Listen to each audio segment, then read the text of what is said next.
I'm Rod Serling. You're listening to the Zero Hour. Rest your eyes.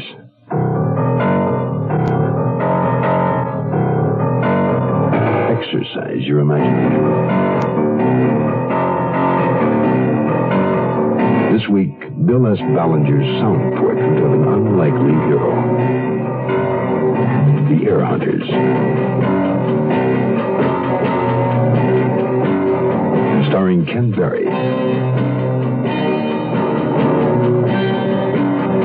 Joanne Worley,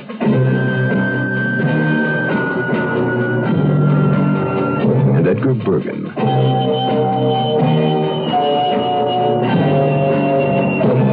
In Elliot Lewis's production of The Zero Hour.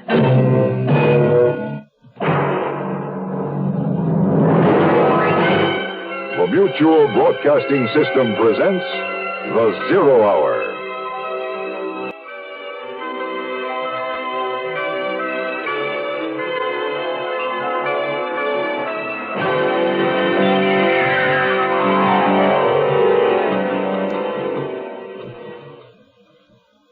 This week, a story about the eternal optimist. Someone who always wakes up on the right side of the bed, even if the right side happens to be against a wall. It's the story of Dean Quinn, a young man born as a member of the human race, a species whose behavior patterns leave him in a state of bewilderment. It's a world perhaps gone mad that's best treated as a joke, one continuous stream of one-line gags. And the funny thing of it is, Dean Quinn gets along fine. Fine until he awakens one evening in a most peculiar waterbed, and awakens to the realization that he himself has been playing straight man in a bad joke. The punchline is murder. Our story this week, The Heir Hunters, begins. Picture this. A clear, star-filled, windy desert night just outside of Palm Springs. A dirt road leading off the highway, meandering through sand and sage up toward the base of the towering San Jacinto Mountains. Nestled within an oasis of tall palms, a single house. A veritable hideaway. The inside lights are on, but the house deserted. A sliding glass door is open, leading to the swimming pool. In the shadow of the diving board, the shapely body of a beautiful woman, floating face down. In the shallow end, a second body. A young man bleeding from the head and, for the moment, alive.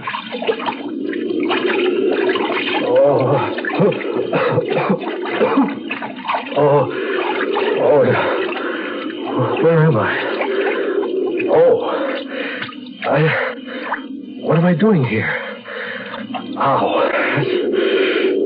Must have got zapped in the head. How did a nice young fella like me get into a spot like this? I mean, my God, she's dead. And I'm supposed to be. What happened? What started it? I was in New York, okay? And I got sick with pneumonia, right? And my friendly physician said, go west to the warmth, okay? So I leave the Big Apple, and I stick out my thumb, and I head for the land of sunshine and movie stars. I arrive with a grand total of $3.68 to my name. My name, Dean Quinn. Yeah, it's all coming back. Boy, think. You needed money. The superb printing company in Hollywood is a box-like brick building hiding beneath a coat of peeling pink plaster. There was a sign in the window. Bill passer wanted. Well, I didn't know the first thing about passing bills, but I was willing to learn. I went in. It smelled exactly like a printing plant should. Ink, type cleaner, and hot metal. A fat guy was running around a small flatbed press, all hot and sweaty, with ink smeared on his big horn-rimmed glasses. The press was churning out handbills printed on vivid green paper. The fat guy was looking over his Coke bottle lenses at me. Are you the boss? Yeah. Malap. Mr. Malap, my name's Dean Quinn. Not Malap. Malap. Malcolm Lap. Oh, sorry. It's sort of hard to hear in here. You need a guy to pass out handbills? Ever stuffed them before? Oh, I'm an old stuffer from way back. What's the pay? $4 1,000. But if I find place has been skipped, I don't pay. I don't blame you. Hey, you got a bag? Like a newspaper carrier? No. Well, I'll rent you one. $1 deposit. Now, just step over here. Right here. Hey, see this wall map? Yeah. Along here. You see, this is your area. I was really hustling. Didn't even have a place to stay, and I already had a job. It takes a gross amount of walking to stuff a lousy 1,000 handbills. I just about finished the last of my supply when I came to a dingy little bungalow court called the El Cairo. Nothing Egyptian about it. It just might have been built about the same time as the pyramids. I padded right into the courtyard, surrounded on 3 sides by grimy, white-frame bungalows. Cracked walls, brown walks, dead bushes, and a bird bath no self-respecting sparrow would use. I stuffed, crammed, and pushed a bill into every tiny mailbox on each of the little stoops. On the door of the last bungalow was a card which said, Manager. I had just left one of my green specials and started for the street when I heard her. Wait a minute. Well, who, me? Are you talking to me, lady? Come here, I want to talk to you. I just stood there for a minute with a big, stupid grin on my face, staring at this girl. And I mean a big girl. 6'1" in her stocking feet, and she was barefooted. I don't mean fat, I mean she's just big. Big all over, but in proportion. Nice features, just larger than life. And really neato kind of red hair she was wearing up, but it kept falling down. And very nice legs. Great gams. And displaying outstanding size up top. She was pretty. About my age, too, but I had the feeling she needed a man more like something off Mount Rushmore. Hello, girl. You can't be making much passing these things out. Yeah, it's lowly, but honest. Better than selling violets or making charcoal. Well, how'd you like to make a few extra dollars? Dollars? I presume they're a form of currency unknown to me at the present time. Got a minute? Come inside.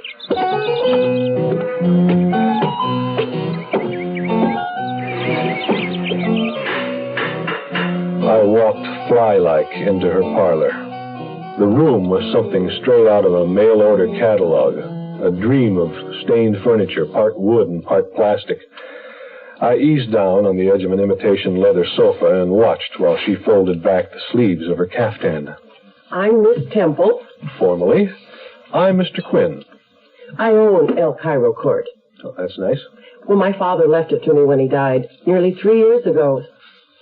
You know, it's too much for a woman to handle alone, plumbing and patching up things, nailing stuff together, listening to the tenants complain. You said something about me making money? Oh, yes. Number 9 bungalow. It's been closed for 2 years, and it's filled with trash and junk. It has to be cleaned up and stuff thrown out. I don't have a rubbish disposal service. And I don't have a car. Could you borrow one? I doubt it. Well, do you have a driver's license? From New York. Oh. I have a car you could use. Oh, of course, I couldn't pay you very much. How much is much? $10. Well, I know it would cost $25 to hire a man with a truck. Look, this job, passing bills, it's still good for a few more days. If it's okay to clean out the bungalow on my own time, when I get around to it, then, well, yeah, I'll do it. Good. On one condition. Well, if there's anything worth selling, you can have it. No, sell it yourself and keep the money. It sounds good, but I'll have to stay in number 9 until I get it cleaned out. It's too far between my hotel and the printing company and here to get around. You know. Oh, the place is an awful mess. Well, look, if I can't stay, I couldn't take the job. Well, all right. If you can stand it, you can stay, Mr. Quinn. It's Dean. Now, what's your name besides Temple? You can call me Beth. You got yourself a deal, girl-o.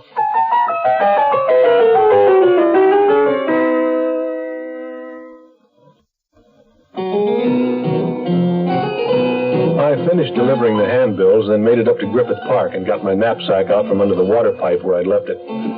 Back at El Cairo Court, Bungalow 9, the heavy work began. Man, you never flashed anything like it. A solid layer of dust over everything. Old cartons, dozens of them. And his stacks all the way to the ceiling of newspapers and magazines and paper bags, all kinds of junk you wouldn't believe. All of it worthless. I brought you some fresh sheets and pillowcases. Oh, thanks. Who was living here? A tribe of Turkoman sheep herders? An old man, Edgar Rhine. He died. He sure didn't take it with him.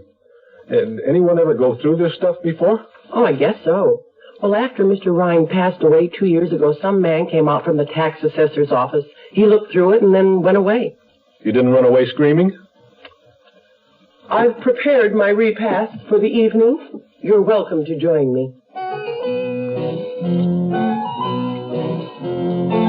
When I got over to her bungalow, supper was ready and waiting.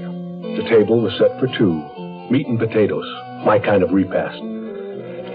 I could tell she was taking a shine to me. I don't want to brag, but I just have a way with women. Up close, she was better looking than I thought. About a half-size model would have been perfect. Did you have enough to eat? Plenty. And it was plenty good, too, girl. It's all right to call me Beth. Yeah, I know. Tell me about yourself, Dean. What's to tell? Where are you from? As of last week, New York. The Big Apple. Oh, New York. Once I hoped I could go to New York, try to get a job there. I dreamed of being a showgirl. You know, one of those big ones parading around in a gorgeous costume with feathers and sequins. Why didn't you? I didn't have the money. Besides, I didn't have any talent. I can't sing or dance. Well, maybe not, but you're big enough. What? Oh, no, I mean, you've got the build for it. You're right. That's the trouble. I'm just too damn big. Men don't like women as big as I am. Terrible thing is, I'm still a woman, but they think I'm a freak or something. Let's not talk about it. Okay. Let's talk about old Edgar Rhine. If he's been dead for 2 years, how come you haven't cleaned out number 9 before? Well, a couple of years before my father died, Dad needed money pretty bad, and Mr. Rhine offered to take a 5-year lease and pay the rent in advance at a 25% discount, so Dad took it. About a year after Dad, Mr. Rhine died, too. So I just locked up the place for the rest of the time. Sounds like Mr. Rhine had a lot of money. Not really. Oh, of course he was a miser and saved everything. But all the county found was less than $5,000 in a bank book he had in his pocket when they took him to the hospital. How old was he? 75, maybe. He died from a stroke.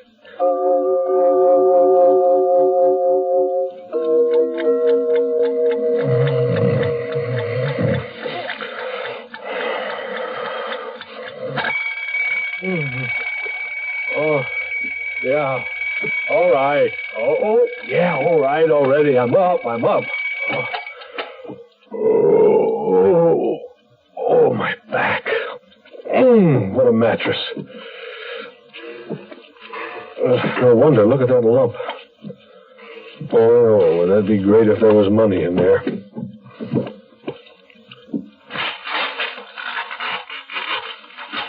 Oh, hey, what's this? These. Oh,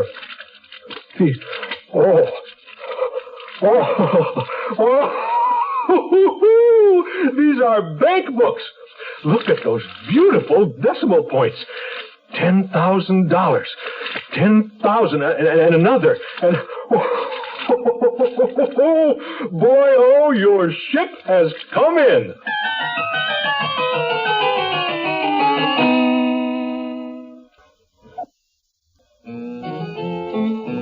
I sat on the bed in that miserable little room, laughing and having a great time thumbing through my latest find.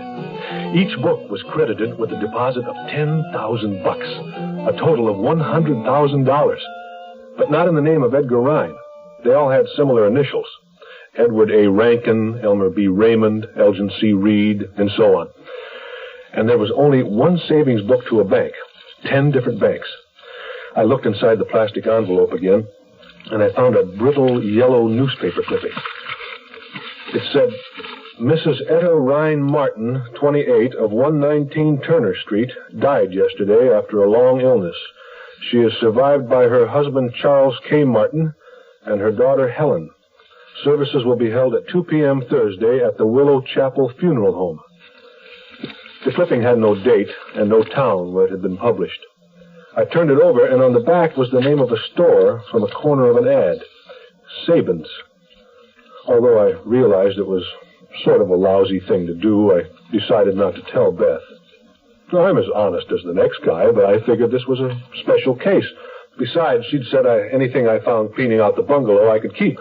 So at least for now, I'd keep the discovery to myself.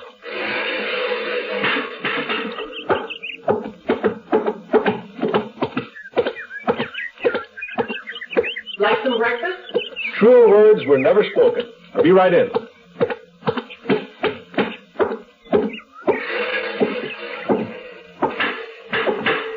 Coffee's ready. Help yourself to orange juice and toast. Oh, good grits, pretty lady. You know, Beth, you look great in the morning. Oh, Dean, you're making me blush. Can I borrow your car today? Aren't you going to work? Sure, later. Then why do you need the car? Oh, you know, I thought maybe I'd start the day right by unloading some more of that old man's trash. But it isn't dark. You're liable to get in trouble. I'll be careful. All right, take it. Thanks. Incidentally, do you know if Edgar Rhine left a will? I don't think so. That's what the assessor was looking for and didn't find. Did the old boy ever have any visitors or relatives? I can't remember anyone. After he died, didn't anyone ever come to ask for him, make any inquiries about him? Not that I know of. Seems to me you're asking an awful lot of questions about him. No, I'm just wondering. Thought maybe they wanted his clothes or stuff or something. Even so, you've been awfully interested for somebody who didn't know him. Just to make it look good in case Beth was watching, I tossed a few bundles of magazines into the car. Old Man Ryan's golden geese were tucked securely in my inside coat pocket. My heart was beating against them. Then I took off for the superb printing company and my separation pay. I dumped the magazines in a big green bin out behind the brick building and went in. Get them all delivered, kid? You bet. Here's my bag back. I won't need it anymore. Too tough for you, huh? It's my feet. I wear orthopedic shoes. Can I have my money? Here. Don't spend it all in one place. Wait, this is only $2. Where's the rest? Well, first I have to see if you delivered them all. Come back in a few days and pick up your check. Oh, forget it. I won't need it anyway.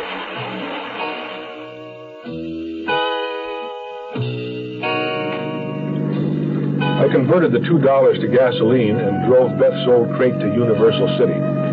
Besides the film studios and the tour, Universal City features a number of other businesses housed in a couple of office buildings. The one I wanted was Clarence J. Walden and Associates. Walden was famous for digging up missing heirs. He worked on a commission basis up to 40%. I figured since this was my first time, I'd work for less. It was a large office with half a dozen desks and secretaries. Walden himself had a private office. His personal secretary, a nice gal named Nora, showed me in. Walden was a nervous, fidgety, middle-aged man, slightly bald, and he wore glasses. There were rows of playing cards spread out on his desk. He played solitaire all through my introduction. See, Red King, if I could just free this pile. What can I do for you, Mr. Quinn? Mr. Walden, these are my credentials. Photostats, of course. I don't want you to think I'm some nut off the street. B.A., Pre-Law, University of Wisconsin. Honorable Discharge, U.S. Army, Fort Dix, New Jersey. Yes, Judge Advocate General's Corps, because of my slight legal background. I spent my hitch doing just, ordinary investigations. What's this student ID card? Columbia University. 1 year to go in law school. I had to drop out this semester, but I'll be back next year to graduate. Now, why I'm here? To make a claim of some kind. To find an heir. I happen to know of an estate worth $100,000 in cash. No one else even knows it exists. Not even the state. There are lots of rumors about lost estates. When we investigate, they don't pan out. Oh, this one will. I have proof. It's like I said, lots of rumors about estates. Oh, this one's no rumor. Well, it is until I see some proof. You know, I'll need a small stipend for my services. Say, $150 a week plus expenses and, 25% of whatever you get. Let's see, one red king. Say, $100 a week? $75 a week, drawing account plus expenses for 1 year against your finder's fee. Take it or leave it. I'll take it. Smart nose, that's me. A wader inner where others more sensible would fear to tread. But not me, not old Bean, no sir. With me it's just one death-defying idiocy after the other. And this time I pushed to the limit.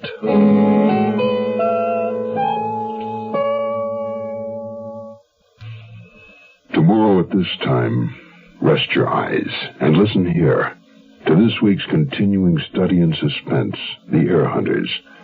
I'm Rod Serling, and this is the Zero Hour.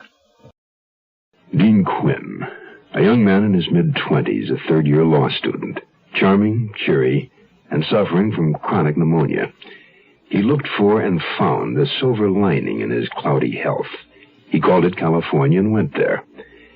He found a job passing handbills door to door at a rate of $4 per thousand. He found a girl, Beth Temple, tall, very, owner by inheritance of El Cairo Bungalow Court in Hollywood, and alone. Dean found a home, bungalow number 9, and he found upon waking a lump in his mattress. 10 hidden bank books belonging to Edgar Rhine, the late former tenant, and representing a lump sum of $100,000. 10 bank books, an old newspaper clipping, and an idea to find the rightful heir, and perhaps some spending money as well. Dean Quinn found a lot of things. He must have, because someone is trying to kill him for it. The Heir Hunters will continue in a moment.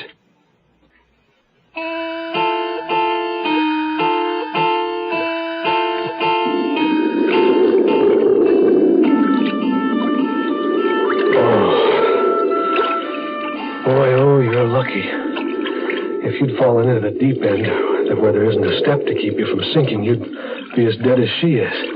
But how? Walden. I remember going to see Clarence Walden. Now, why had I done that? Oh, yeah. Yeah, Edgar Rhine's bank books. I had to find the missing heir. Clarence Walden's offer of a drawing account plus expenses was one I couldn't refuse. My lightning-quick mathematical mind calculated I stood to make $10,000 if Edgar Rhine's rightful heir could be located. I showed Walden what we had to go on for openers. Yeah. What do you make of that? Helen Martin, Sabin Store, Willow Chapel Funeral Home. Any idea what year this was published, or in what city? Not yet, but I intend to find out. Well, you did investigative work in the Army, so go ahead. I'll leave you pretty much on your own. But there are a couple of shortcuts in this business that are handy to know. Yeah, like what? Well, when you question anyone, forget the lost heir sort of thing. Best approach is to represent yourself from an insurance company. You got some money to pay out on a policy. Here, take these business cards. Yeah. Clarence J. Walden and Associates, insurance representatives. Claims paid promptly. Well, I do have a small agency. The cards are legitimate. When do you want to start? Right away. All right. Pick up your first advance on Friday.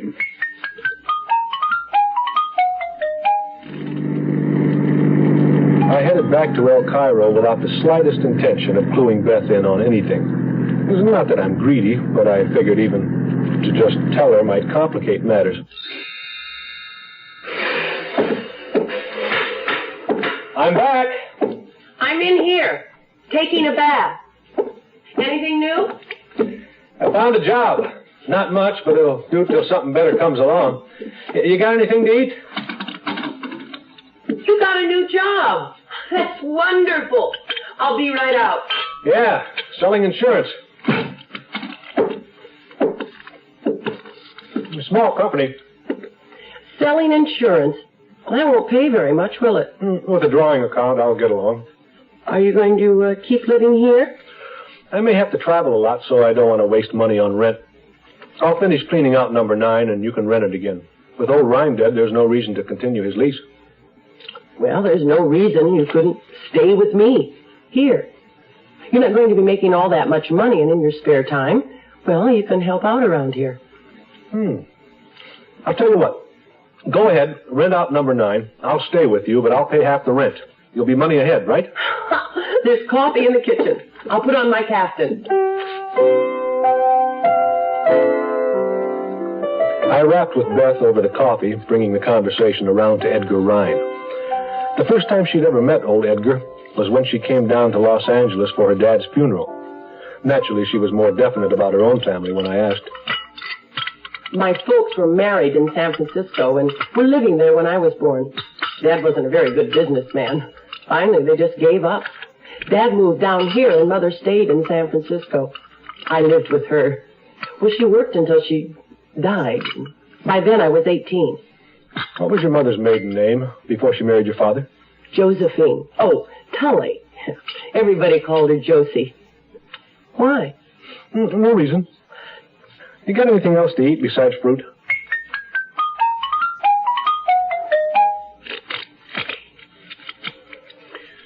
Got a new deck here. The old one's seen better days. Yeah. Like I was saying, it's logical to assume that Etta Rhine Martin was Edgar Rhine's daughter. And her daughter, Helen Martin, has got to be Rhine's granddaughter. If she's still alive, Helen's a grown woman by now. The Funeral Directors Association has no record beyond 10 years of a Willow Chapel funeral home. Our only lead left is Sabin's, the name of the store on the back of Etta's death notice. We have to locate the city it's in. Well, I'll send out a letter to all the Manufacturers Association, retailers, organizations, and credit reporting companies. Maybe pull in something on Sabin's, you know. But it'll take a while, though. Meanwhile, I'll talk to Alvin Hyatt. He's the administrator appointed by the court for Rhine's present estate. Keep plugging away, boy. Hard work pays off. Any chance on calling today, Friday? Yeah, I will tomorrow. I may need some scratch. 2 red 10s up already. Oh, this is hopeless. Let's see.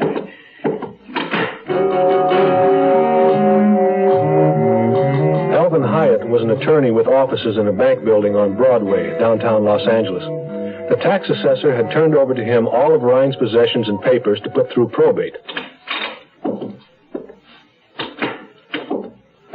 Mr. Hyatt, my card. Oh, how do you do, Mr. Quinn? Please be seated. After you phoned, I dug up the file on Edgar Rhine in this folder. Oh, thanks. ME's death certificate. Cause of death, stroke. Hey, a driver's license. Expired 1960. Yeah, but it gives his birthday. February 17th, 1897. He wasn't married. Well, it doesn't mean he was never married. He might have been divorced or a widower. Oh, sure, you're right. State of Washington license. Seattle address. Thank you, Mr. Hyatt. Oh, Mr. Quinn? Yes? The folder?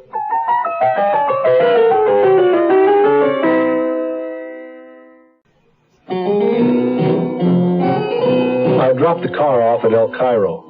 Beth wasn't around, so I left the keys in her mailbox. Then I took a cab to the airport. Walden got pretty hot over the telephone when the airlines called to see if my expense account covered a flight to Seattle, but he said okay. I had copied the address off Ryan's old driver's license and had to follow it up. I took a taxi from the Seattle airport. Ryan had lived in an old 1890 vintage big brown frame house. 3 stories. Each needed paint badly. Yellow and purple stained glass panel in the front door. Really grotesque.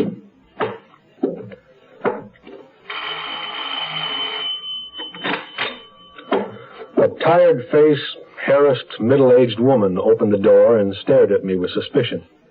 I knew the place was or had been a boarding house. I gave her my insurance routine and my card. She gave me her name, Myrna Coyne, and invited me in. I don't recall any Edgar Ryan, but maybe my mother does. She's real old, but she's smart as a jaybird. Reads her Bible all day and doesn't forget much of anything, even though she's 87.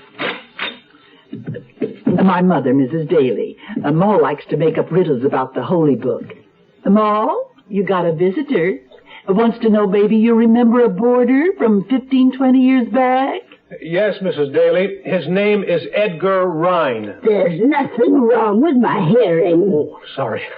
Young man, who was the straightest man in the Bible? Who was the straightest man in the Bible? Oh, you stumped me, Mrs. Daly. Joseph, because Pharaoh made a ruler out of him. Oh. Genesis 41, 42, 3. Oh, golly, that's a good one, Mrs. Daly. You're really a panic. Did you ever tell Edgar Ryan any of those? Young man, I've talked about the good book to all our boarders. Do you remember Edgar Ryan? Well, I can't say as I do right off. So many boarders come and gone. Well, he would have been in his 50s then. He moved to California. Oh, the old sea captain. Sure, he lived here. We've got a pretty nice insurance settlement for his next of kin. Well, he kept pretty much to himself. But I remember one thing for sure. His name wasn't Ryan. It was Rankin. Edward A. Rankin. So Ryan might have been a merchant marine. Big deal. That's a lot of expense money you spent to find out nothing. Well, what I didn't find out is important. Before I left Seattle, I stopped at the library, went through the city directories. Don't tell me. No Turner Street Martins, no Willow Chapel, no Sabins. Correct. Also another stop, Maritime Union Local. Edgar Ryan didn't belong to it either. I need this aggravation. Here, I brought you a present. Oh, where'd you get these cards? These are dirty pictures. Wait till you get a load of the Queen of Spades. I hitched back to El Cairo to rest up. This air hunting was tiring business. A few days later, in the morning... Hello? Yes, he's here. Just a minute, please. It's for you. Good thing I got this long cord. Hello? Quinn, Walden here. We got something on those letters I sent out. Oh, yeah? Yeah, there used to be a Sabins, a small chain of sporting goods stores in Chicago. Chicago? Folded sometime in the 50s. Who is it, Dean? I made a plane reservation for you. Can you get to the airport by noon? Oh, wait a minute. Beth, can you run me to the airport? I guess so. Oh, thanks, Gerlo. I won't be gone long. Quinn. Yes, Mr. Walden, I've got a ride. What airlines? Got a pencil and paper? Okay, lay it on me. Anaconda Airlines, flight number 2 to Salt Lake City. Utah? I thought you were going to Chicago. Transfer there to Thrift Skies Midwest Airlines, flight 111 to O'Hare. When do I arrive? Next week? Very funny. I'm trying to keep expenses down. You land in Chicago at 9:18, their time. Let me know what you find out. I'll be sure to call collect. Goodbye, Chief.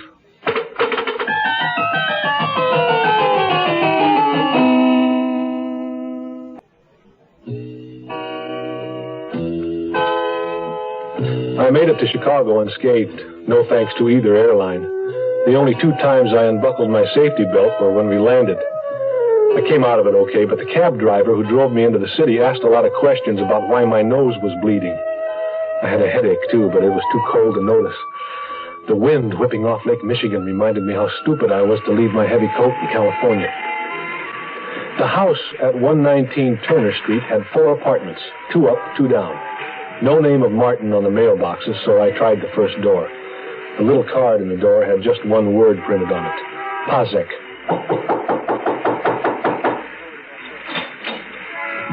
A big, tough, heavy-set guy somewhere in his late 60s opened the door.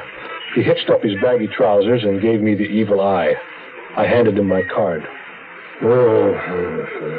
I don't want no insurance. Oh, I'm not here to sell you any, but I'll give some money to Helen Martin if I find her. No family named Martin live here. Well, they did, years ago. Who owns this place? Me, Ignace Pazek. They got money coming. They sure do. No trouble, no lawsuit. Not from me, just money. Come in. Sit down by table. Hey, Stella, 2 beers. How much ammonia you give Martins? Enough. Oh, thank you. You're welcome, Sport. It's a very attractive girl. Oh, Stella. She be all right. No got good sense. How you like beer? Well, 30 above zero is hardly beer drinking weather, but it's good. Yeah, plenty good. My brother makes it. Charlie Martin owe me plenty money. You pay me? No, I can't. I'll pay Helen Martin. She can pay you. Don't know where she live. Martins move away. When? In war, Korea, 1952, 1953. You don't know where they go. Well, that had to be after Mrs. Martin died. Yeah. And you don't know where they moved? Yeah, don't know. Well, thanks for the brew. May I use your phone to call a cab to take me to the Drake? On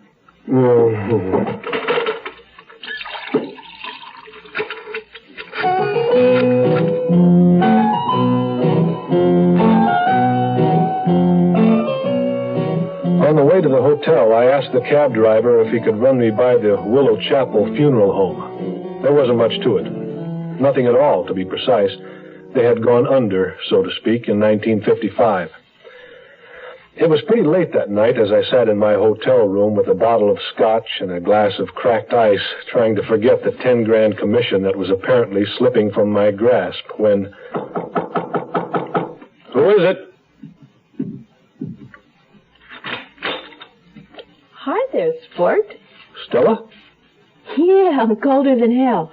Let me in. Here, take my coat. I didn't have a chance to get all dolled up. Grandpa would have suspected something. Pasek? Your grandfather? Sure.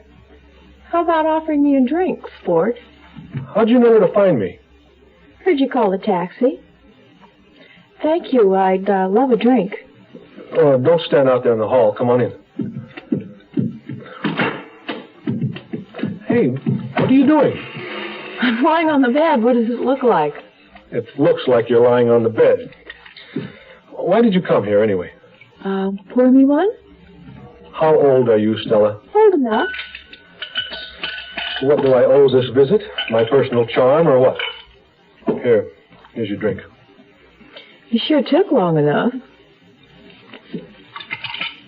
Maybe I like you, Sport. Also, maybe we can help each other. That's 2 maybes. Today, Grandpa didn't tell you all he knew about Charlie. Well, what do you mean? Now, you're going back to Hollywood, right?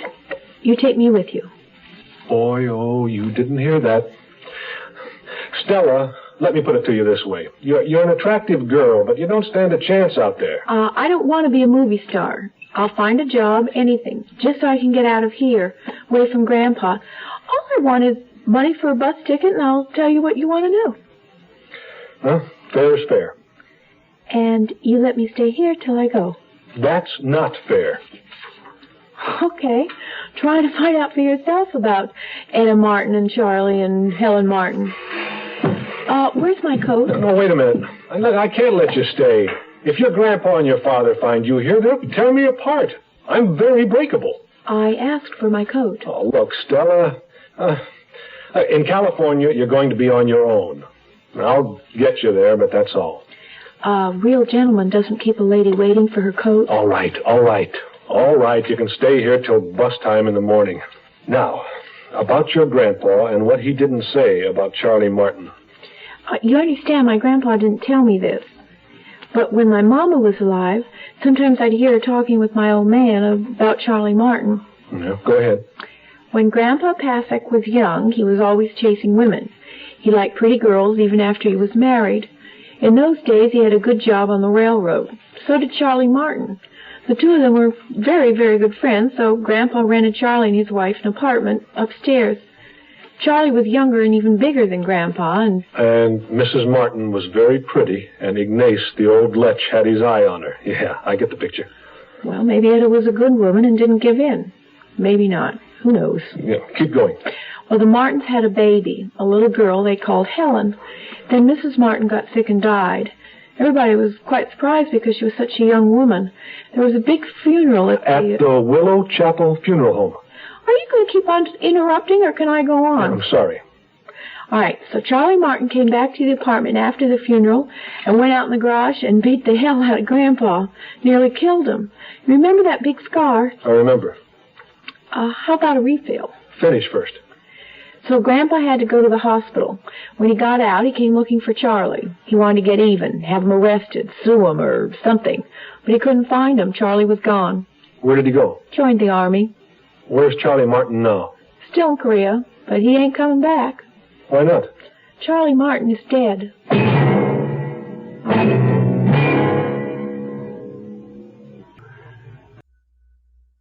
Dean Quinn, young Mr. Happy-Go-Lucky, frolicking his way through life in search of the missing heir to a fortune. He enlists the financial assistance of Clarence J. Walden, a professional heir hunter, in return for his services.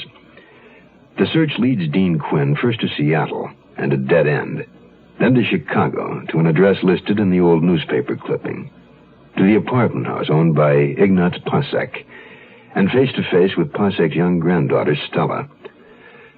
They meet again at Dean's hotel under an odd set of circumstances.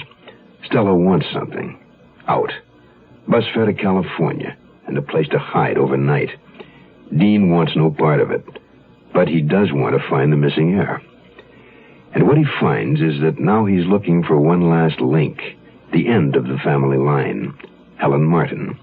He also finds himself half drowned in a swimming pool in Palm Springs, with a dead body floating in the deep end. To put it in Dean Quinn's own words, why me? The heir hunters will continue.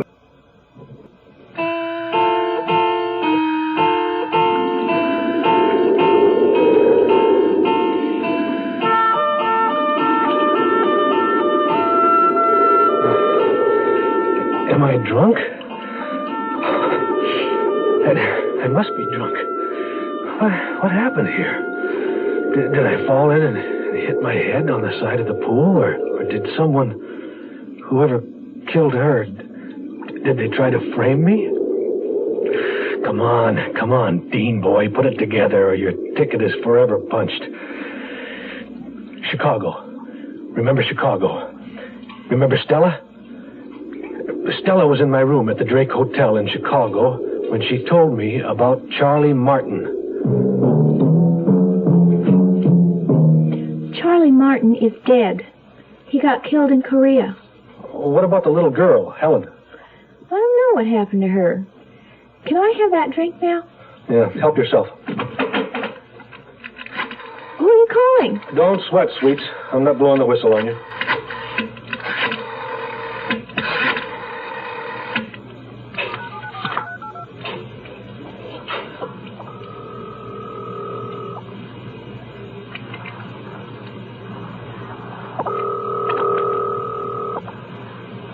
This is the voice of Clarence J. Walden, president of Clarence J. Walden and Associates Insurance Representatives, where we pride ourselves in paying our claims promptly.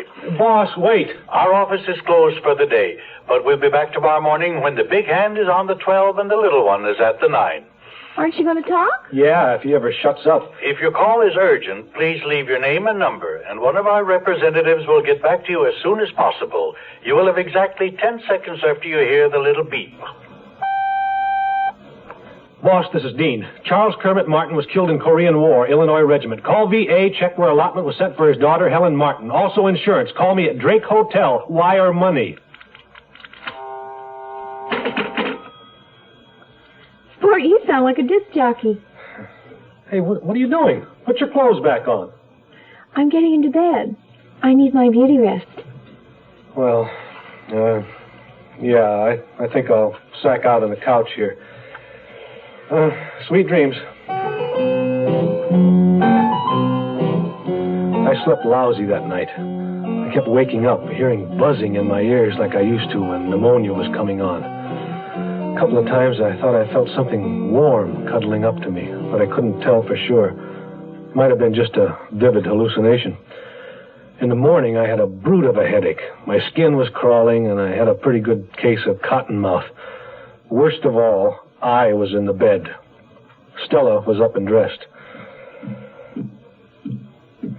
Stella, how did I get here? I mean, in the bed. I don't know. Did I get up and... I mean, we didn't... You kept kicking around saying you were cold. Well, I was. What time is it? 5 o'clock. I'm bored. 5 o'clock? You're going to fall out of bed if you keep jumping around. Oh, some guy called while you were sleeping. I wrote it down. Walden called? You don't have to yell. Lay down. He said the name you wanted was Mrs. Vivian Clay, Route 1, Towan, Illinois. He also said he wasn't underwriting no playing around with girls. Oh, I'm going back to sleep. Maybe I'll get lucky and wake up dead. Boy, you're no fun. But I woke up alive the next morning. I just felt dead. I rented a car, and Stella drove me to see Vivian Clay in Towan, a tiny town about 60 miles outside of Chicago. Hey, Deanie, nice farm. Is this the place? Mailbox says so. Then turn in. Vivian Clay was a gray-haired, pleasant woman with firm, regular features. She served us hot tea, which helped me listen as she explained that Helen Martin was her niece, whom she raised when her brother, Charlie Martin, died in Korea. She knew very little about Etta Rhine Martin other than that she was Helen's mother. This here is a picture of Helen taken when she graduated high school. Very pretty girl. That's a pretty old picture. Mrs. Clay, how old is Helen now? Well, 26. Helen travels a lot. After high school, she went to Northwestern. We saved her dad's army insurance. Then she went to study art in that Paris of Rome. Later, she came back to New York and worked as one of them models. Where is she now? California. Pardon? My head's a little clogged. Did you say California? Yes, near Los Angeles. Is there any place I can write her? Why, yes. She has a post office box in that North Hollywood.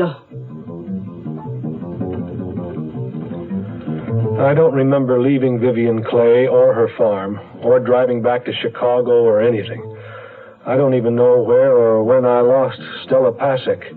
I was coughing and sneezing, dizzy, totally spaced out. I just wanted to get back to Beth. Somehow I did. Beth called a doctor, and he came and did his thing for 4 days.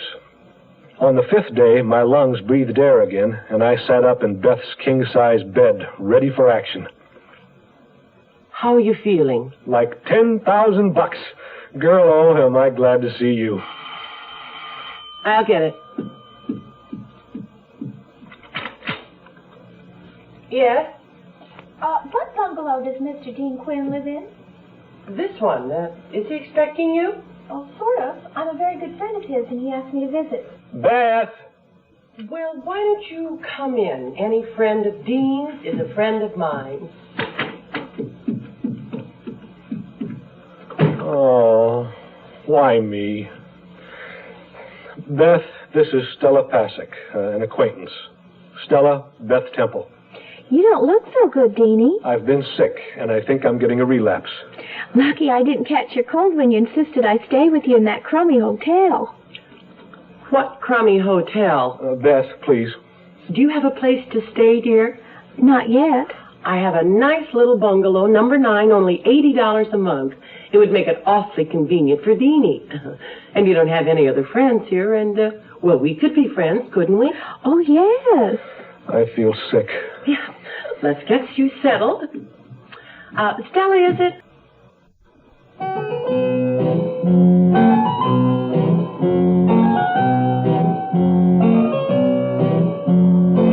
I can always tell when I'm not being appreciated, so I got up and left the El Cairo.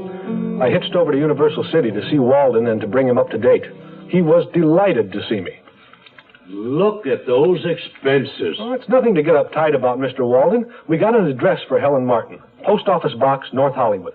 Post Office won't give you her home address. They don't give out that information except to the FBI or the IRS, and you aren't either of them. I know that. I wrote her a letter and I mailed it to the box number. I just need a little more time until she picks it up. All right, Quinn. You better find Helen Martin soon. I'm in business to find fortunes, not spend them. That evening when I got back to the bungalow, things had nearly returned to normal. Beth mixed up vodka martinis and brought out an old shoebox full of photographs. There were a lot of her as a small girl and some of her mother, Josie, who really was a fox, like she said. There was only one of her father, a man you couldn't pick out in a small crowd if you'd seen him 100 times. But in the hodgepodge of snapshots was a picture of Edgar Rhine. He was in a photo with 2 other men, all of them grinning like idiots into the camera. From their clothes, I guessed it was taken around 1925. That one, with the sailor's jacket and derby. He's Edgar Rhine? That's him.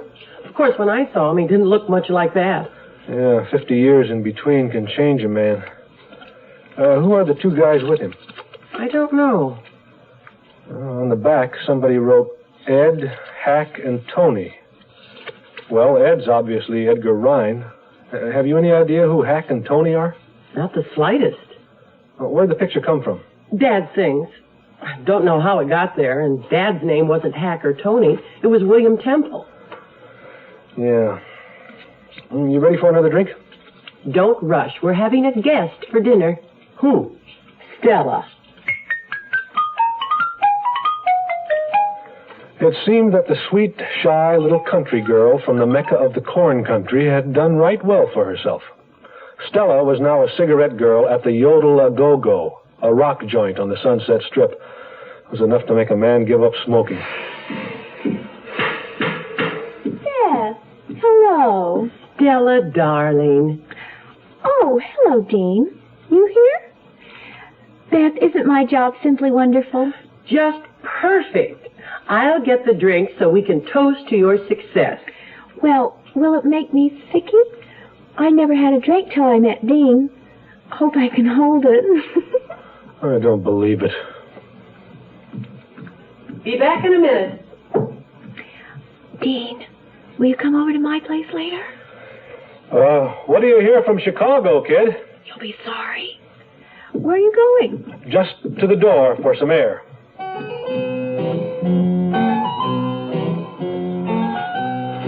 I could have written a letter to dear Abby that would have given her a mental block. Anyway, a few days later, a tall, slender, beautiful blonde showed up at the post office and picked up my letter. I could tell it was the one I'd sent by the red envelope. She was driving away in a silver, chrome-plated monster as I arrived to start my daily stakeout. But I got her license number, which Walden could check out through the Department of Motor Vehicles. This new development encouraged him enough to write to Cook County, Illinois, for a copy of Helen Martin's birth certificate to prove she was the legitimate heir of Edgar Rhine. I also convinced him that it was worth a gamble for me to go to San Francisco and see what the Maritime Union's main office had on Edgar Rhine. Not enough of a gamble, however, to buy me plane fare. Beth was kind enough to allow me the use of her car. Good old girl-o. At the Maritime Union, A nice old lady named Miss Morrissey told me she'd been working there ever since she got out of business college, which I figured was about the time somebody invented the typewriter. She went through a lot of dusty old cardboard files. Aha! Here it is. Is this what you want? Name, Edgar A. Rhine. Citizen, USA, born March 13th, 1897. Place of birth, Morro Bay, California. Married? No. I'm guessing he was divorced. No, it would say if he was a divorced man. Oh, there must be some mistake. I know for a fact that Edgar Rhine was a family man. Who knows better, him or you?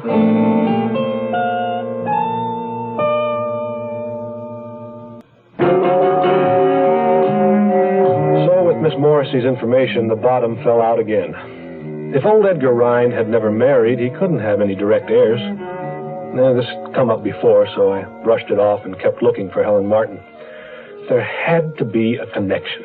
There were just too many unexplained coincidences otherwise. After I left the union office, I went over to the Daily Tribune. I placed a classified ad under personals. It read, Edgar A. Rhine, reward. Anyone having known him, write to Mr. Dean Quinn, care of Clarence J. Walden and Associates, Universal City, California. I drove like crazy to get back to L.A., but I had to lay over in Santa Maria, thanks to a bad cheeseburger. When I finally cruised Walden, he had all the poop on the silver monster I'd seen at the post office. It was registered to Florentia Monti, Acacia Drive, Brentwood. I didn't waste any time getting there. A butler, sporting a bit of a belly and a broken nose, informed me that no Helen Martin was there, ever had been, or was ever expected to be. But after some diplomatic negotiation on my part, he agreed to escort me to see Miss Monty, who did indeed live there, and at that point in time was sunning herself out by the swimming pool. It was the same blonde, all right. She was stretched out on the diving board, wearing a sliver of a bikini, tanning herself, head cradled in her arms. I couldn't see her face. Without moving her head, she said, What do you want? Are you Helen Martin? No. You are Florentia Monti? Zia, please. You know Helen Martin? Yes. I know her, but I don't like to feel responsible for her. I keep a post office box in the valley for my own personal use.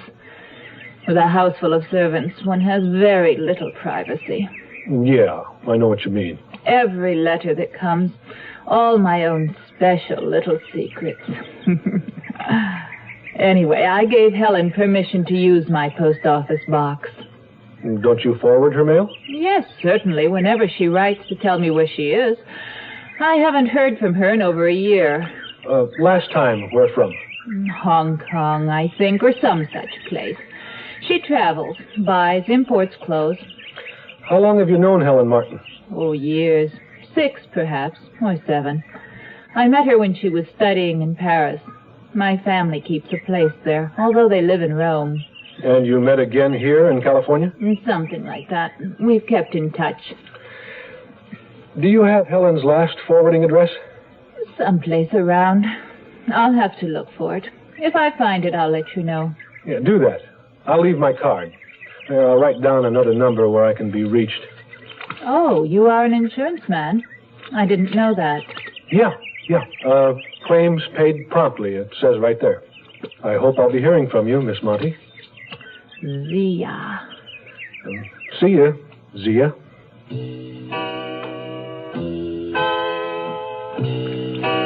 After meeting with Florentia Monti, I paid a visit to the bank where Walden did his business. I asked Tilford Jones, one of the vice presidents, to give me a Dun & Bradstreet report on Florentia Monti. He told me that she was AAA1, top credit rating, which came as no surprise after I'd peeped her palace. Jones also gave me the lowdown on her personal background when I asked for it. Zia Monti was a legal representative with power of attorney for Roma Fiducia, an Italian holding company under a Swiss charter. Jones explained that the company was primarily an investment house and did very little trading in stocks and bonds, all of which meant nothing to me. Zia was working here under the supervision of her home office, and she was very likely a blood relative of one of the company's high executives. A lot of the old European firms still did business in the old-fashioned way, keeping it in the family. I thanked Jones for the information, and while I still had use of Beth's car, drove back to Universal City to see if Walden had anything further for me. So what's the skinny on the Mountie woman? She's above board, boss, but she's not Helen Martin. Didn't expect she would be. Now, don't worry, Mr. Walden. Something has to break soon. I think Helen Martin is in China. China? Why don't you take a break, Quinn? Go home. Go back to law school. Oh, Rome wasn't built in a day, you know. What's that got to do with Helen Martin? I don't know. She studied there. Quinn, you're a nice kid. I like you. Let's leave it at that. Oh, by the way, a letter came for you. And in the future, you won't use this address. It's from San Francisco. Dear Sir, read your ad in the San Francisco Tribune regarding Edgar Rhine. Used to know a man by that name once. Don't know if he's the same one you mean. Note your address is Los Angeles. My ship will make San Pedro on the 19th and sail early the morning of the 20th. You can look me up while I am there. Yours truly, Albert Kress, Second Officer, S.S. McAllister. The 19th? Oh, that's today. Finally, your dumbness will kill you if you're not careful, because you'll go charging off one last time into someone with a cannon in his fist who's waiting just for you. Had I but known.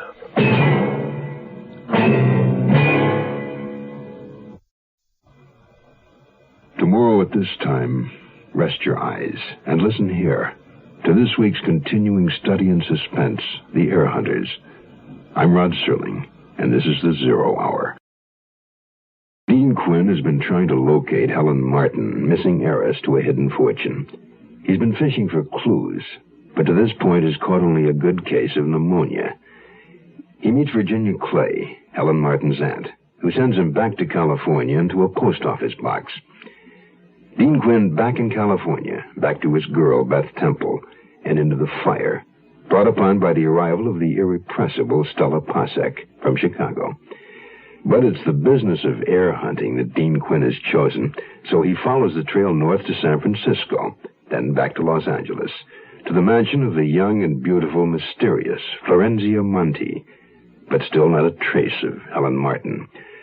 He has no idea where or even who she is, nor for that matter does he know exactly how he got to where he is, in a swimming pool, half drowned and bleeding, and not alone. His company is dead, murdered. Dean Quinn wants to know, in a word, why. The Heir Hunters resumes.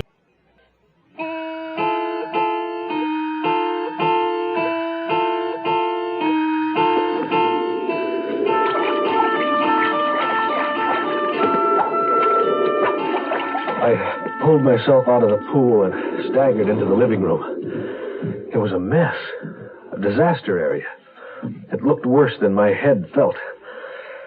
Whoever had bopped me and killed her. Come on, boyo. Remember it all, or they'll get you for sure. Water. The harbor. Water. What am I thinking of? The McAllister. I went to the pier to talk to Albert Kress about Edgar Rhine. Sure, I knew Edgar Rhine. Often wondered what happened to him. Last saw him maybe 15 years ago. He was second engineer aboard the Sulu Seas, a tanker older than Noah's Ark. I was on her, too, as an A.B. Have more coffee? No, thanks, Mr. Kress. Well, we picked up a cargo of crude in the Persian Gulf, sailed up to the Red Sea to the Med, and played over in Istanbul a couple of days, and sailed back to the States. We got held up at customs when we berthed in Jersey. Ship was swarming with treasury men. They'd been tipped off that we'd picked up some junk in Turkey. Point I'm making, Ryan left a ship there in Jersey. Well, what was odd was he'd signed on from the West Coast. You mean he deserted? No, he just drew his pay and walked off. Didn't say goodbye or go to hell. I drove back to face Walden again. I thought maybe what Cress had told me might perk him up a little. So what? Well, I don't think old Ryan was in on the smuggling from the start, but he knew that engine room and everything in it. He found where the stuff was hidden, quit the ship, and walked off with a couple of tobacco tins of pure morphine. I won't condone that. $100,000 from dope, salted away in little bank accounts under different names. The government will attach those accounts when they're revealed in probate. No, they won't. They'd only be guessing. There's absolutely no proof. Besides, there's the statute of limitations. I'm not going to argue with you, Quinn. You got me into this, but I'm getting out now. You can't. We've got a contract for a year. Oh, have we? There's your contract. Want to sue me? So I was canned. On my way out of Walden's office, I asked Nora, his secretary, to refer any telephone calls for me to El Cairo Court. Flat broke again and really down. I went back to Beth's. Hello, honey. Stella and I have been out shopping. Well, how'd it go at the office today? Oh, great, if you dig getting fired. Oh, Dean. Well, what are you going to do? I don't know. I guess I could go back to passing out handbills. Hey, maybe I could fix you up with a job. One of the boys at the club quit last night. A job doing what? Parking cars. How much? You know, I've been making pretty good bread. You'll do it. So I took it. That night, Beth drove Stella and me to work at the Yodel-A-Go-Go.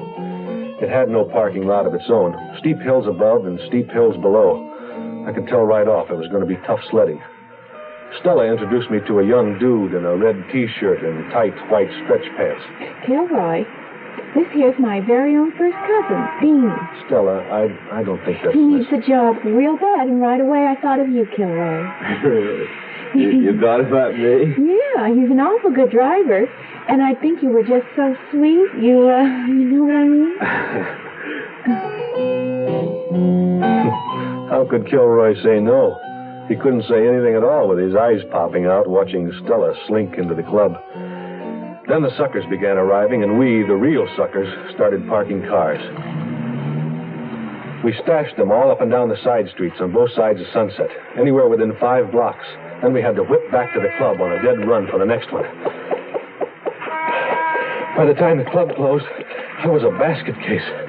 This wasn't a job for someone with chronic pneumonia. Back at El Cairo, I found Beth asleep on the couch. She left me a note explaining why. Dear Chaser, a girl named Nora called to leave a message for you that another girl named Zia wants you to call her in the morning. I think you should know that this is not an answering service, and you might think about looking for new pastures to graze in. Let sleeping giants lie. Beth. I met Zia for lunch at the Barrier Reef, a little restaurant on the beach near Malibu. Seems she was interested in buying a paid-up insurance annuity. Could you sell me one? Sure, I guess so. How large an annuity?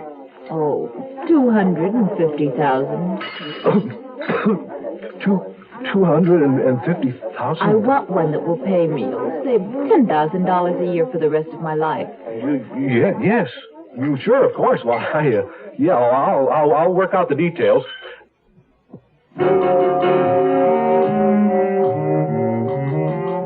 I didn't tell Zia I wasn't working for Walden any longer because, knowing Walden, I knew he wouldn't turn down the kind of business I had in my pocket. My commission would be somewhere around $7,500, exclusive of what Walden made for overriding it. I swaggered into his office and we drew up another contract. 3 days later, I called Zia at home. I must talk to you about the project again. What, you haven't changed your mind? I don't want to discuss it over the phone. If you could meet me this afternoon, why not drive with me to Palm Springs? We can talk on the way.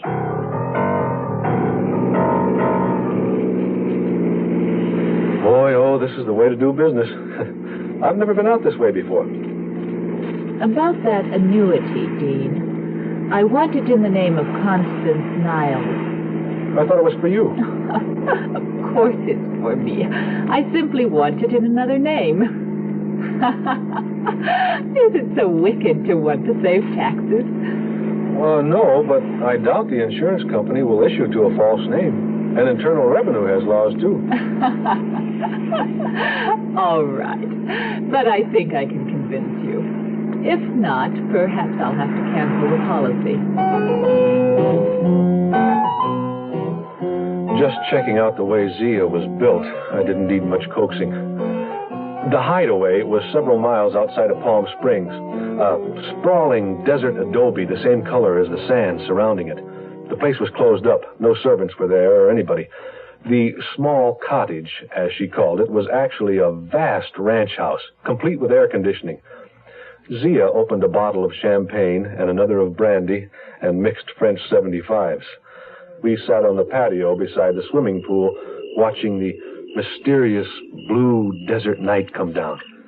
The moon was a huge incandescent globe that pulverized the heavens with powdered light. The whole scene was totally surreal. I couldn't believe what was happening. Boy, oh, she was really some tomato. By the time we left Palm Springs for Los Angeles the next day, Zia had me convinced. Convinced that if I didn't change the name on the annuity to Constance Niles, I'd lose the sale and never see her again. And I didn't intend to do either.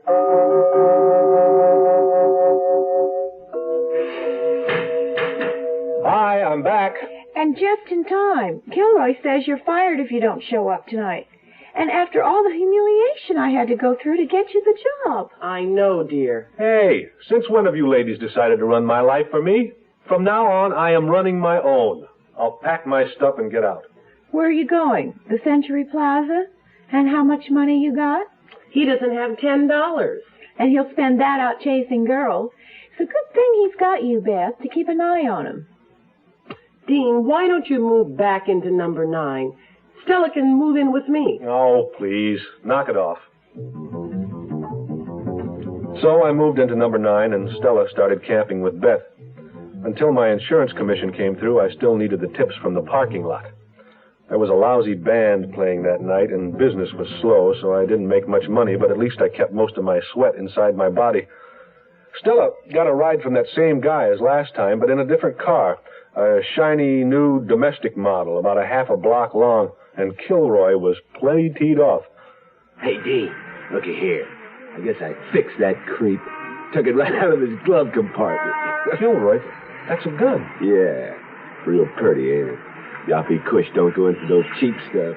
Yaffee Kush? Yeah, the jerk driving Stella home big time, big shot, syndicate. This has got to be worth at least $50. Are you out of your mind? You stole a gun from him? He'll come back looking for it. Nah, he's got plenty more. Hey, Dean, be on time tomorrow now, will you? Hey, Kilroy, look at that broad. Where? Over there, across the street. I don't see no broad. Oh, you missed her. She's gone now. Well, see you tomorrow. Yeah.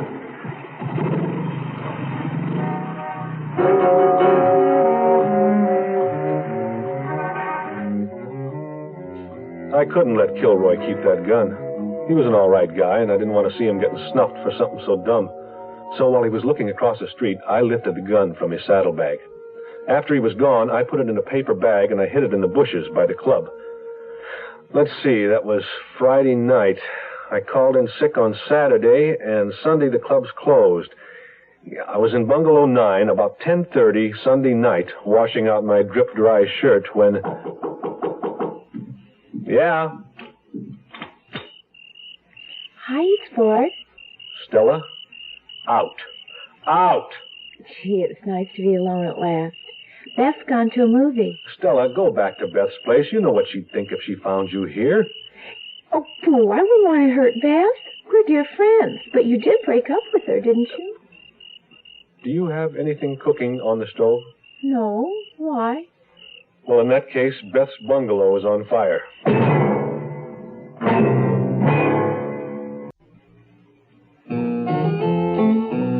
I guess it was the most excitement they'd had in the neighborhood for some time. All those sirens and flashing red lights brought people together who hadn't seen each other in years. Actually, the fire wasn't that bad. The cops seemed to think the blaze was a cover-up for something else, maybe robbery. They noted that the furniture was smashed and the drawers emptied out. As far as Stella and I could see, nothing was missing, so they wrote it up as a stock case of teenage vandalism. After they'd gone, does Yafi Kush know you live here? Of course not. Then how have you been getting home? On a magic carpet? For your information, Mr. Kush is a gentleman, which is more than I can say for you. He calls me a cab whenever I want to come home. It never occurred to you he might own the cab company? Mr. Kush is in the machine business, Mr. Smarty. Sure he is. Slot machines, vending machines, political machines. Oh, I hate you. Oh, hate me later. Help me clean up this mess before Beth gets home. I didn't come right out and say to Stella that I thought Yaffy Kush had been there looking for his missing gun and tried to burn the place down when he couldn't find it. The next day, I went to see Walden about any late developments in the Florenzia Monte, Constance Niles deal. Quinn, come in. Back to the old drawing board, I see. I just can't seem to give it up or beat the damn thing. You ever consider cheating? There's a letter for you. It's from Chicago. It's a photostat of Etta Rhines and Charlie Martin's marriage license. Still plugging away, eh, Quinn? Another bummer. Etta Rhine's father was Henry Rhine. So and I don't even know if I can find out, if Henry Rhine and Edgar Rhine were brothers, that would make Helen Martin, wherever she is, Edgar's grandniece, not his granddaughter. So what? We're off the Rhine case anyway. Yeah. Well, there's still my insurance commission.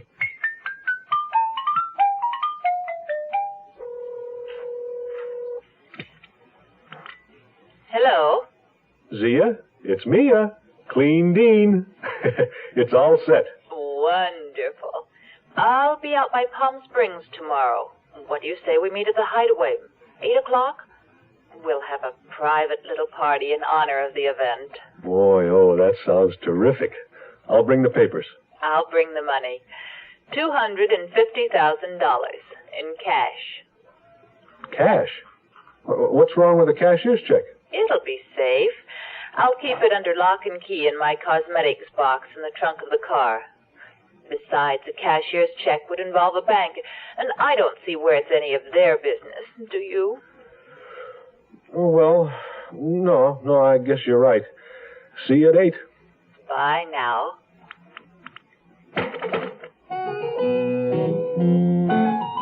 The next morning, I rented a car and drove all over town to make sure everything was in perfect running condition. At 6 o'clock, I couldn't sit any longer. I made sure I had the papers, and...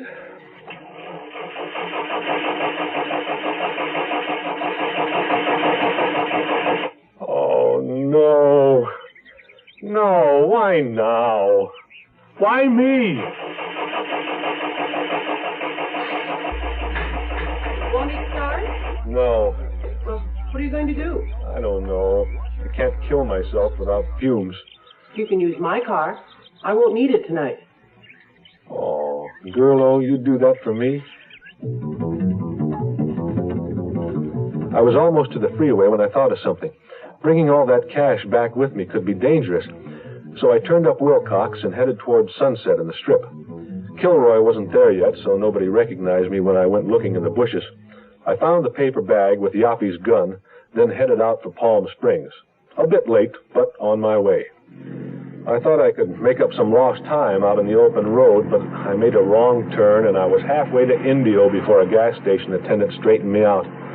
It was almost 9:30 when I made the turn onto the long dirt road. I threaded my set of wheels into the 5-car garage attached to the house. The garage was empty, except for the stodgy, square, conservative coupe she had driven down in. I parked beside it and got out. As I walked past the car, I remembered the cosmetics case locked in the trunk.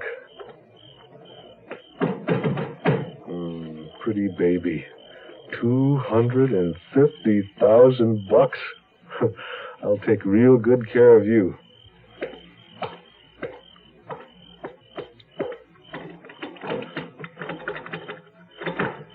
Hello? Zia, it's Mia!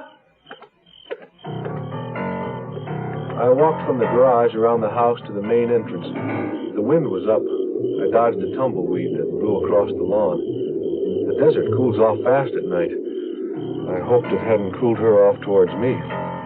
The lights were on in the living room, so she was here like she'd promised. I punched the doorbell. I stood there quite a while, but no one answered. I was getting impatient, both for Zia and my commission. 33% of nothing is nothing. I knocked on the door, just one little rap, and it swung open. Anyone here? At ease, dry your tears. Dean's here. Hello, anyone home? The living room was empty. Also the dining room, the library, sunrooms, kitchen, and the game room. The whole joint was deserted. I opened the sliding glass door and stepped outside to the patio and pool. The outdoor lights were off, and it was plenty dark. Almost concealed in the darkness by the side of the pool nearest to me, something was bobbing in the water. I stepped to the edge of the pool to take a better look. Oh, boy, Zia stared up at me from the water. Her eyes and her mouth were wide open, and her hair was matted to the side of her head. Except for the features of her face and the curled fingers of one outstretched hand, her body was suspended a few inches beneath the surface. I didn't have a chance to see any more because, without warning, my arms were pinned behind me and some ape had his hands around my throat. There were two of them, but I couldn't see who they were.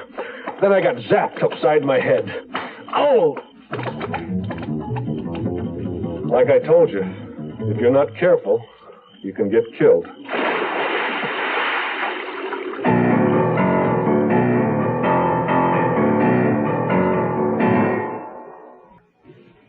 Tomorrow at this time, rest your eyes and listen here to this week's continuing study in suspense, The Heir Hunters. I'm Rod Serling, and this is the 0 Hour. Dean Quinn first left New York for California for his health. He hadn't any. But once out west, he found other reasons to stay.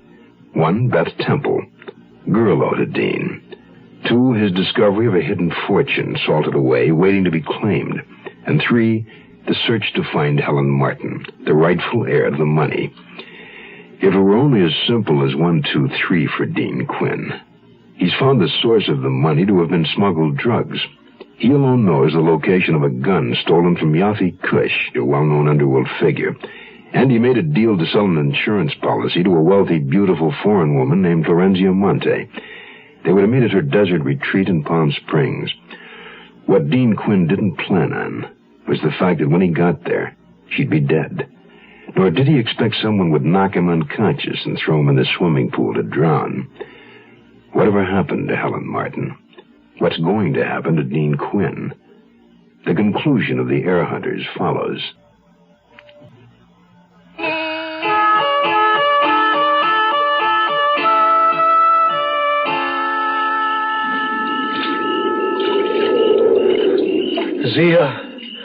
Zia, honey, speak to me.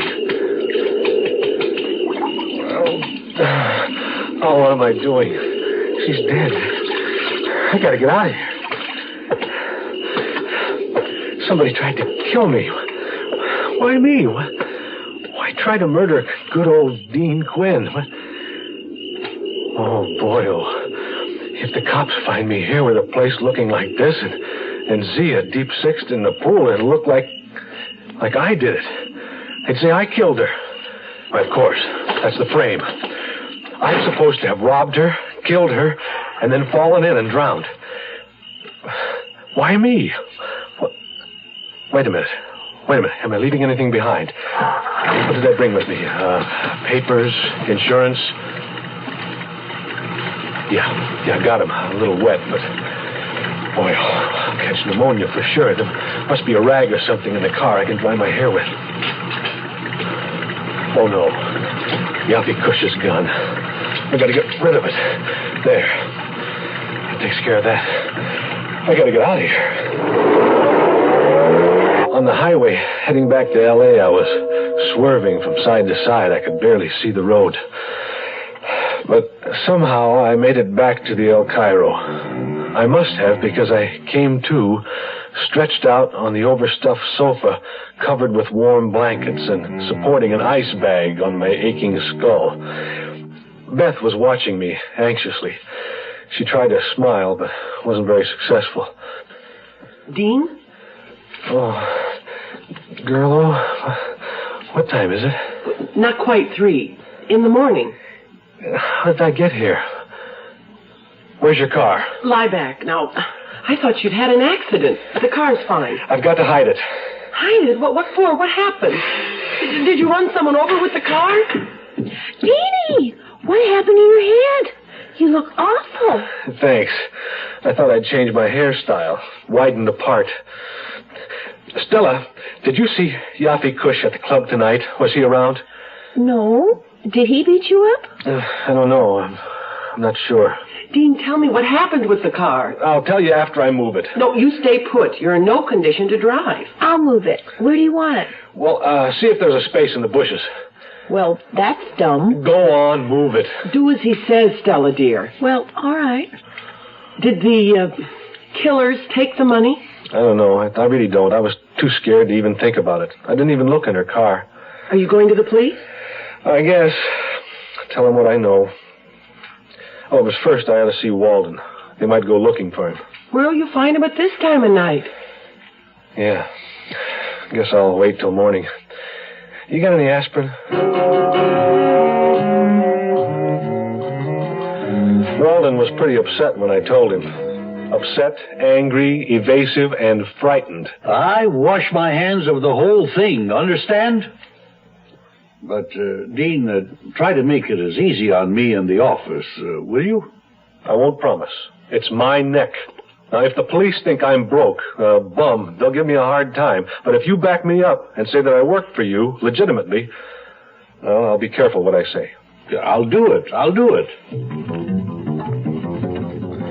Outside Walden's office was one of those little coin boxes that sell newspapers. The late morning edition carried the headline, "Foreign Beauty Slain in Pool." Not much about Zia. The medical examiner hadn't determined as yet if she died by strangulation or drowning, but he set the time of death at approximately 8 p.m.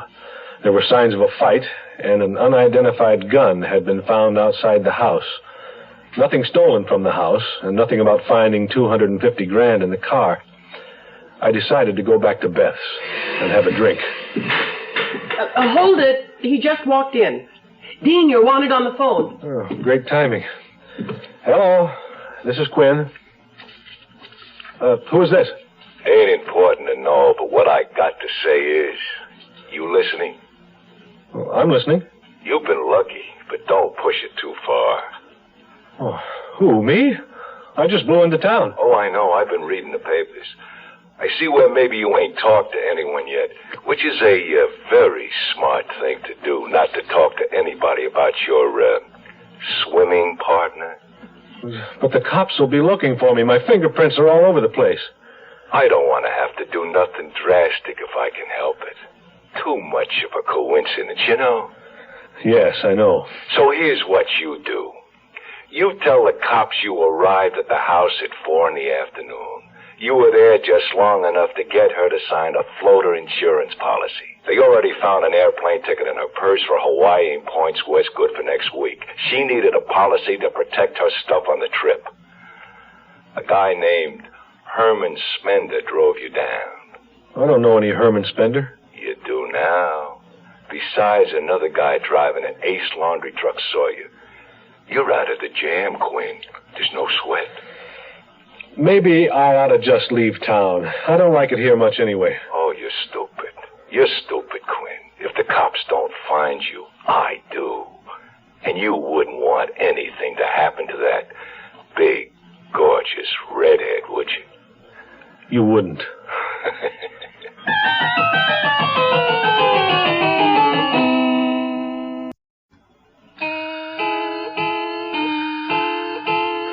I had a strong hunch the phone call was from Yafi Kush. He could have gotten Beth's number when he came by and set the fire. Some Boy Scout he'd make. Well, if it was Cush, he could rip off Beth and me whenever he wanted. We were sitting ducks. Unless there was some way I could convince him that he needed us around. After some of her usual hemming and hawing, Stella gave me Cush's home address, an apartment on Wilshire. A houseboy let me into the Wilshire apartment. A very plush pad indeed. Yaffe Cush and 2 men were playing gin. Well, look who's here. Mark Spitz. Mr. Cush, sir, did you phone me this morning? Me? Phone you? I think you should know that I've written out a complete report. Everything I know about Zia Monte's murder. A person you don't know will turn it over to the sheriff if anything happens to me or Beth Temple. Why, you telling me? It's none of my business. Hey, I got a hunch, though. You keep your nose clean, nothing's going to happen to you or your girlfriend. Say, do you play bridge? Sometimes. I'm not very good. Hey, you guys, we got a 4th for bridge. Quinn, meet Herman Spender. He's the one with the red face. The other one is Frankie Amador. He owns Ace Laundry Company. Sit down. I'd really like to stay, but I shouldn't be here after 8 o'clock. Someone who knows where I am might start wondering. Are you bluffing? Yeah, maybe not. All right, Quinn. Beat it. I don't want to see your mug in here again.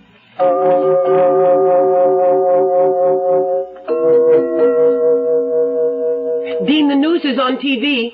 Okay, coming. This is Ken Jones with the Late Night News. With us is Riverside County Sheriff Richard Durham, who will give us the latest developments concerning the murder of Florenzio Monte in Palm Springs. Sheriff, has the gun found at the scene of the murder been identified yet? Not yet, Ken.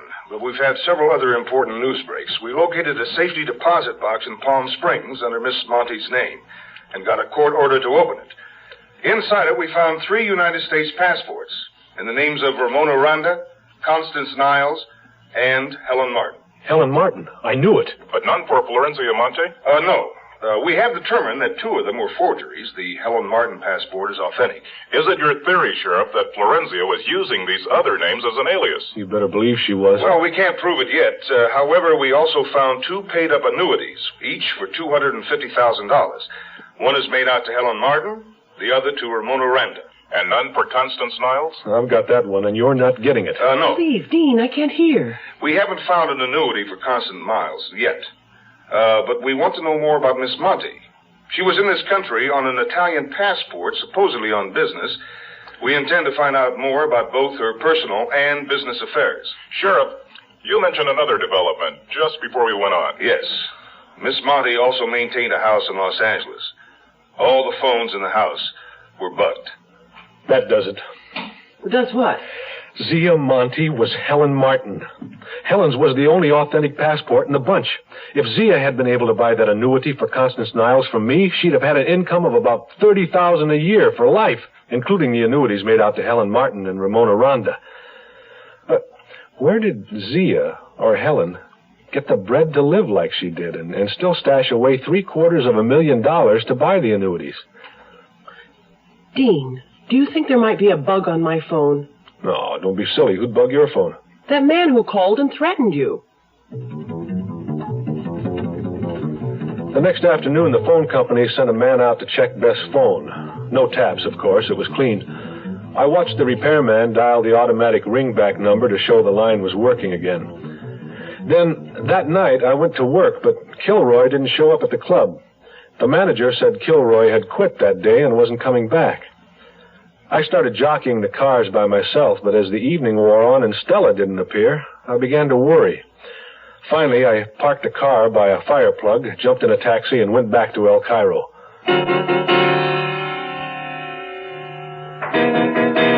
I looked around, trying to spot Yaffe's car on the street. I didn't see it. Beth's bungalow was dark, except for one lamp in the living room. I made like a scout and peeped through the window. Beth and Stella were seated in front of the television set. I heaved a sigh of relief and went in. I knocked off early. Well, say something. I'll say it for them, Quinn. Welcome home.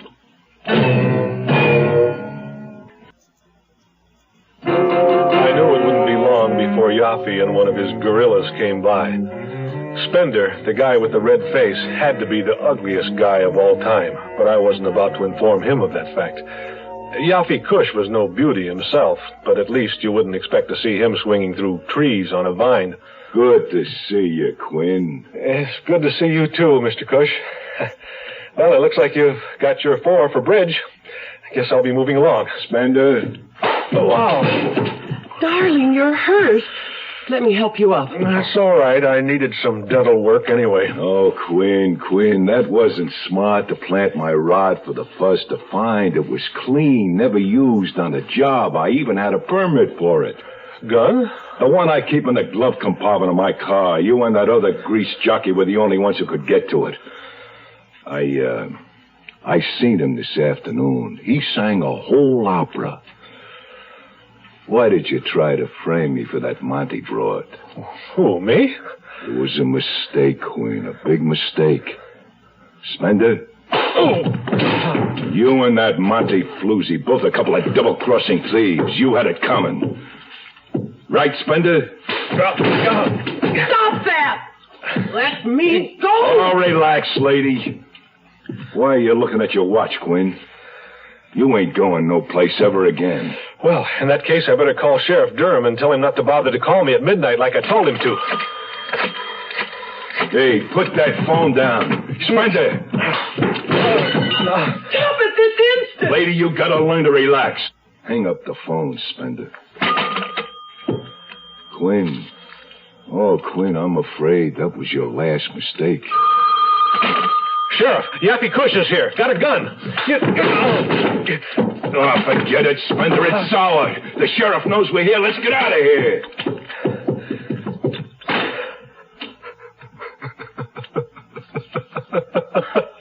Well, it's not funny. Durham never called. I dialed a 4-number code. When I hung up, the phone automatically rings back. See? I saw the repairman do it this morning.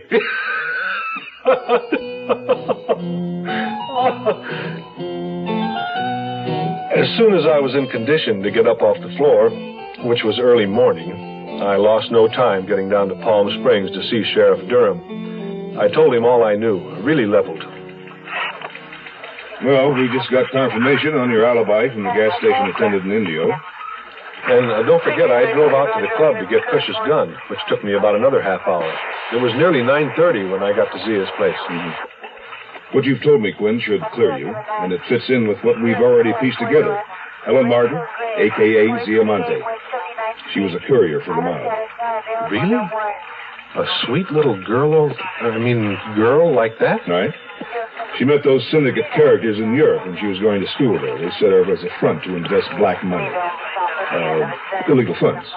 Got her papers in Rome as Florenzia Monte to represent their investment coming over here. All supposedly legit. So the government couldn't trace the money, where it came from. They bugged her phones because they didn't trust her? They don't trust anyone. Florenzia Monte got the idea to do some skimming, disappear with her own annuities. When the big bosses found out, Yaffe Kush got his orders to stop her. And he did. But don't worry about him. That's been taken care of. Oh, boy, that's the best news I've heard in a long time. On my way back from Palm Springs, I stopped in at Walden's office to let him know everything worked out, and he was off the hook. So you see, Mr. Walden, Florenzia Monte was Helen Martin.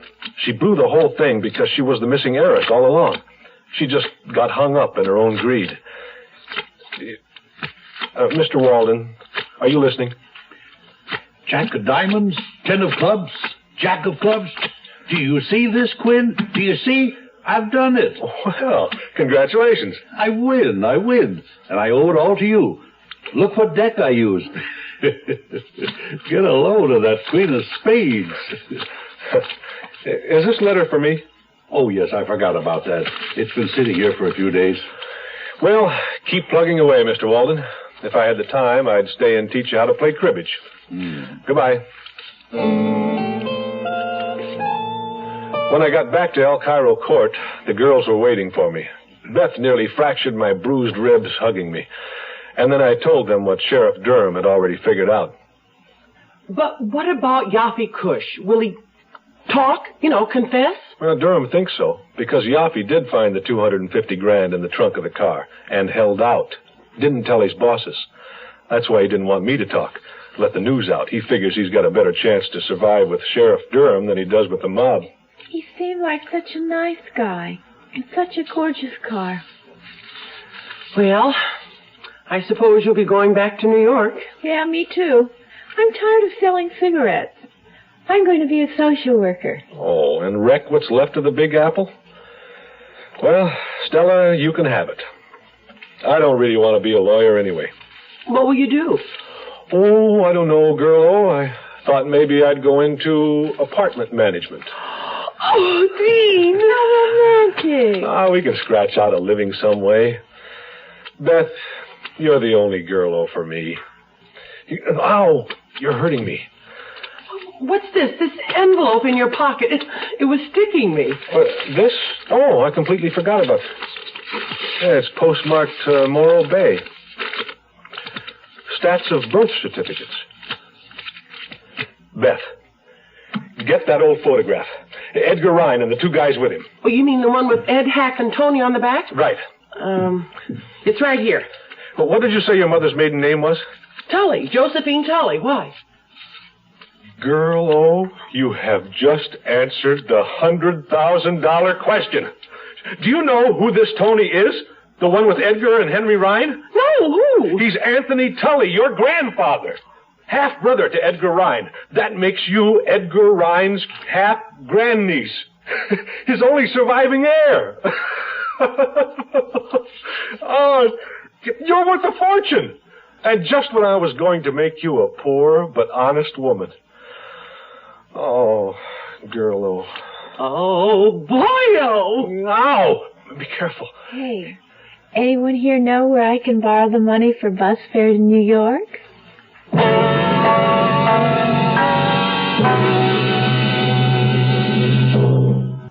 That concludes this week's production of The Zero Hour. Bill S. Ballinger's The Air Hunters. Next week, we'll begin another exciting dramatization of a tale of mystery and suspense. We'll tell our story in 5 days, at the same time Monday through Friday. So on Monday, rest your eyes and listen here to The Zero Hour. This is The Zero Hour on Mutual Radio.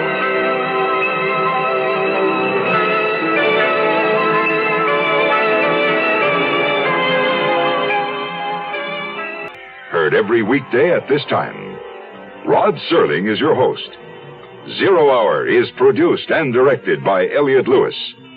The Hollywood Radio Theater theme was played by Ferranti and Teicher. Hugh Douglas speaking. Tune in Monday, and once again, rest your eyes and listen here to The Zero Hour.